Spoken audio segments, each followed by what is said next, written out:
Tamil Nadu tourism district wise tourist places பார்த்துட்ருக்கோம். இன்றைக்கி 16வதாக மதுரை டிஸ்ட்ரிக்டில் இருக்கிற டூரிஸ்ட் பிளேசஸோட கம்ப்ளீட் இன்ஃபர்மேஷன்ஸ் பார்க்க போகிறோம். ஸ்கிப் பண்ணாமல் பாருங்கள், உங்கள் ஃப்ரெண்ட்ஸுக்கும் ஷேர் பண்ணுங்கள்.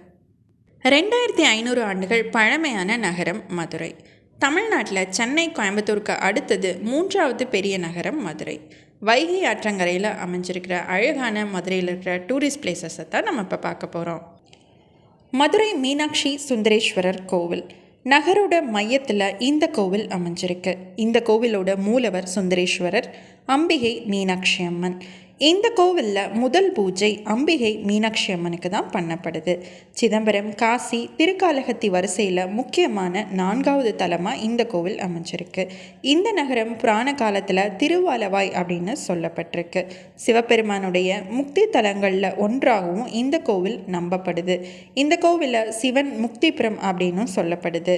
அம்பிகையோட 51 சக்தி பீடங்களில் இந்த கோவில் ஒன்று. 18 சித்தர்களில் ஒருவரான சுந்தரனாரோட சித்தர் பீடமாகவும் இந்த கோவில் அமைஞ்சிருக்கு. விநாயகரோட அறுபடை வீடுகளில் 4வது படை வீடாகவும் இந்த கோவில் இருக்குது. தேவார பாடல் பெற்ற தலங்களில், பாண்டிய நாட்டு தலங்களில் இந்த கோவிலும் ஒன்று. இந்த கோவிலில் கொடுக்கப்படுற பிரசாதமான தாழம்பு குங்குமம் பிரசித்தி பெற்றது. திருமலை நாயக்கர் மஹால். மதுரை மீனாட்சி அம்மன் கோவிலிருந்து 1 கிலோமீட்டர் தொலைவில் இந்த மஹால் அமைஞ்சிருக்கு.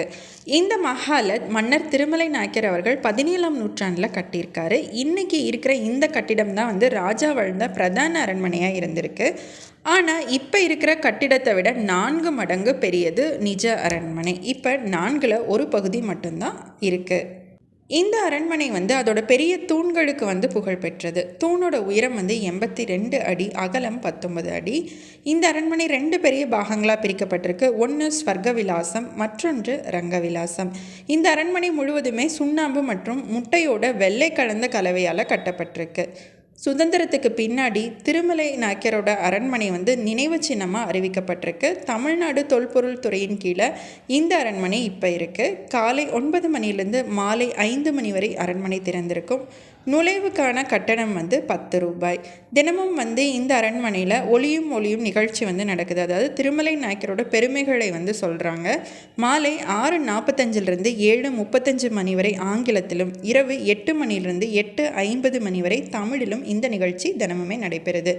மதிய உணவு இடைவேளையாக 1 1:30 மணி வரைக்கும் டூரிஸ்ட் அலோவ் பண்ணுறதில்ல. திருப்பரங்குன்றம் கோவில். மதுரை மீனாட்சி அம்மன் கோவிலிருந்து 8 கிலோமீட்டர் தொலைவில் இந்த கோவில் அமைஞ்சிருக்கு.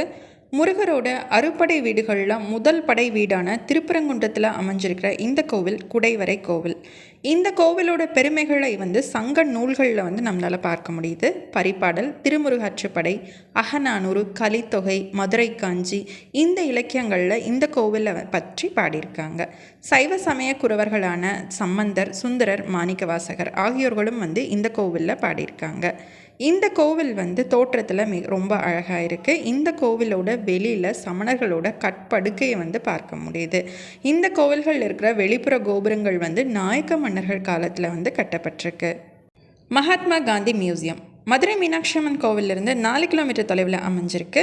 1959ஆம் ஆண்டு கட்டப்பட்டிருக்கு. மகாத்மா காந்தி இறந்த பொழுது அணிந்திருந்த மேல் துண்டு இந்த மியூசியத்தில் வைக்கப்பட்டிருக்கு.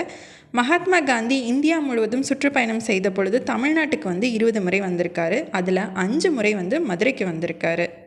இந்த மியூசியத்தில் இந்திய தேசிய விடுதலை போராட்டத்தை விளக்குற நிறைய ஃபோட்டோஸை பார்க்க முடியும். அதே மாதிரி மகாத்மா காந்தியோட வாழ்க்கையை விளக்கி கூறும் விதமாக நிறைய ஃபோட்டோஸும், சிற்பங்கள், ஓவியங்கள் இது எல்லாமே வச்சுருக்காங்க. அழகர் கோவில். மதுரை மீனாட்சி அம்மன் கோவிலிருந்து 20 கிலோமீட்டர் டிஸ்டன்ஸில் அமைஞ்சிருக்கு. திருமாலிரஞ்சோலை அப்படின்னு ஆழ்வார்களால் மங்களாசனம் செய்யப்பட்ட கோவில் இது. 108 வைணவ திவ்ய தேச திருப்பதிகளில் அதிகமான பாடல் பெற்ற 3வது திவ்ய தேசம் இது. தமிழ் சங்க இலக்கியமான சிலப்பதிகாரத்தில் இந்த கோவிலை பற்றி பாடியிருக்காங்க. இந்த கோவிலில் மதுரை நாயக்க மன்னர்கள், பாண்டிய மன்னர்கள், விஜயநகர மன்னர்களால் திருப்பணிகள் செய்யப்பட்டிருக்கு. இந்த கோவிலுக்கு பக்கத்துலேயும் நம்மளால் சமணர்களோட சிற்பங்களை பார்க்க முடியுது. வண்டியூர் மாரியம்மன் தெப்பக்குளம். மதுரை மீனாட்சி அம்மன் கோவிலிருந்து 4 கிலோமீட்டர் தொலைவில் மாரியம்மன் கோவிலுக்கு பக்கத்தில் இந்த தெப்பக்குளம் அமைஞ்சிருக்கு. தெப்பக்குளம் 300 மீட்டர் நீள அகலம் கொண்டது. தெப்பக்குளத்தோட 4 புறத்துலேயும் 12 நீளமான படிக்கட்டுகள் அமைஞ்சிருக்கு. 15 அடி உயரத்துக்கு கல்லினால் ஆன சுவரும் கட்டப்பட்டிருக்கு. இதற்கு நடுவில் மண்டபத்தில் தோட்டத்துடன் கூடிய விநாயகர் கோவில் ஒன்று அமைஞ்சிருக்கு. இந்த தெப்பக்குளத்துக்கு தண்ணி சுரங்க குழாய்கள் மூலமாக வைகை நதியிலிருந்து வர மாதிரி இணைப்பு பண்ணியிருக்காங்க.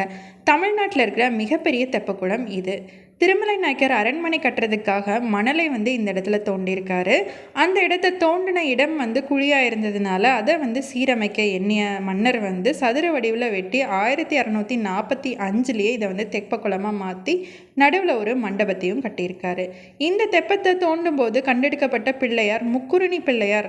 அந்த முக்குருணி பிள்ளையார் மீனாட்சி அம்மன் கோவிலில் அமைச்சிருக்காங்க. தைப்பூசத்தன்னைக்கு இங்கே மீனாட்சி அம்மைக்கும் சுந்தரேஸ்வரருக்கும் தெப்ப திருவிழா எடுக்கப்படுது. கீழ குயில்குடி ஜெயின் ஹில்ஸ். மதுரை மீனாட்சி அம்மன் கோவிலிருந்து 11 கிலோமீட்டர் தொலைவில் இந்த இடம் அமைஞ்சிருக்கு. இங்கே இருக்கிற மலைகள் இந்திய தொல்பொருள் ஆய்வுத்துறையால் வரலாற்று சிறப்புமிக்க இடமாகவும் பாதுகாக்கப்பட்ட நினைவு சின்னமாகவும் அறிவிக்கப்பட்டிருக்கு. இந்த மலைகளில் காணப்படுற நினைவு சின்னங்கள் கிமு 2ஆம் நூற்றாண்டுக்கு முற்பட்டவை அப்படின்னு சொல்லப்படுது. கோமதேஸ்வரர், மகாவீரர், யக்ஷா இவங்களோட சிற்பங்கள் இந்த இடத்துல நம்மளால் பார்க்க முடியும். இங்கே 2 முக்கியமான இடங்கள் இருக்குது. ஒன்று செட்டிப்போடாவு தளம், பேச்சி பள்ளம். செட்டிப்போடாவு தளத்தில் சமண மதத்தோட கடைசி தீர்த்தங்கரரான மகாவீரரோட உருவம் அமைஞ்சிருக்கு. சமண துறவிகள் ஓய்வெடுக்க பயன்படுத்தின தட்டையான கல் படுக்கைகளை இந்த இடத்துல நம்மளால் பார்க்க முடியும். பேச்சி பள்ளத்தில் பாகுபலி, மகாவீர், பர்ஷவநாதர் இந்த மாதிரி 8 தீர்த்தங்கரரோட சமண சிற்பங்களை பார்க்க முடியுது. இது எல்லாமே 2000 ஆண்டுகளுக்கு முற்பட்டது. இங்கே இருக்கிற கல்வெட்டுகளும் 2000 ஆண்டுகளுக்கு முற்பட்டது. மதுரை ட்ரிப் பிளான் பண்ணுறவங்க பார்க்க வேண்டிய முக்கியமான இடங்களில் இதுவும் ஒன்று. மதுரை தமிழ்ச்சங்கம். மீனாட்சி அம்மன் கோவிலிருந்து 4 கிலோமீட்டர் தொலைவில் மகாத்மா காந்தி மியூசியமுக்கு ஆப்போசிட்டில் அமைஞ்சிருக்கு. இந்த கட்டடம் 2016 திறந்திருக்காங்க. இங்கே பன்னாட்டு அளவிலான கருத்தரங்க கூடங்கள், ஆய்வரங்கம், நூலகம், பார்வையாளர் அரங்கம் இது எல்லாமே இருக்குது. இங்கே இருக்கிற சுவர்களில் 1330 திருக்குறளும் எழுதப்பட்டிருக்கு. இந்த இடத்துல அகழ்வாராய்ச்சியில் கிடைச்ச சில பொருட்களும் பாதுகாக்கப்பட்டு வருது. Madurai corporation park. மீனாட்சி அம்மன் கோவிலிருந்து 4 கிலோமீட்டர் தொலைவில் அமைஞ்சிருக்கு. 5 ஏக்கர் நிலப்பரப்பில் அமைஞ்சிருக்கிற மிகப்பெரிய பார்க் இது. இந்த பார்க்கில் பல்வேறு வகையான மரங்கள், செடிகள் இருக்குது. இங்கே இருக்கிற மரங்களில் 124 வகையான மூலிகை மரங்கள் இருக்குது. பார்க்குக்குள்ளே போட்டிங் இருக்குது, சில்ட்ரன்ஸ் பார்க்கும் இருக்குது, வாக்கிங் போகிறதுக்குன்னு சிறப்பான நடைபாதை இருக்குது. முக்கியமாக இந்த பார்க் ரொம்ப ஹைஜீனிக்காக பராமரிக்கப்படுது. குட்லாடம்பட்டி ஃபால்ஸ். மதுரை மீனாட்சி அம்மன் கோவிலிருந்து 35 கிலோமீட்டர் தொலைவில் அமைஞ்சிருக்கு. சிறுமலையோட அடிவாரத்தில் அமைஞ்சிருக்கு. சிறுமலையில் மழை பெய்கிற காலங்களில் இந்த வாட்டர் ஃபால்ஸில் தண்ணி கிடைக்கும். மேக்ஸிமம் வருஷத்தில் 8 மாதங்கள்லேருந்து இந்த வாட்டர் ஃபால்ஸில் தண்ணி இருக்கும் அப்படின்னு சொல்லப்படுது. பழமுதிர் சோலை. மதுரை மீனாட்சி அம்மன் கோவிலிருந்து 28 கிலோமீட்டர் தொலைவில் அமைஞ்சிருக்கு. முருகரினுடைய 6வது படை வீடு இது. திருமுருகாற்றுப்படையில் பழமுதிர் சோலை அப்படிங்கிறதுக்கு பழம் முற்றிய சோலை அப்படின்னு சொல்லி நச்சினார்க்கினியர் உரை எழுதியிருக்காங்க. கந்த புராணத்தில் வள்ளியை திருமணம் செய்ய விநாயகரை யானையாக உதவும்படி முருகன் அழைத்த கோவில் இது அப்படின்னு சொல்லி கச்சியப்ப சிவாச்சாரியார் சொல்கிறாரு. முருகரோட 6வது படை வீடாகிய பழமுதிர் சோலை வள்ளிமலை அப்படின்னும் சொல்லப்படுது. அருணகிரிநாதர் திருப்புகழில் வள்ளிமலையும் பழமுதிர் சோலையும் தனித்தனியே பாடியிருக்காரு. பழமுதிர் சோலையில் இருக்கிற முருகனுக்கு உகந்த நாளாக வெள்ளிக்கிழமை கருதப்படுது.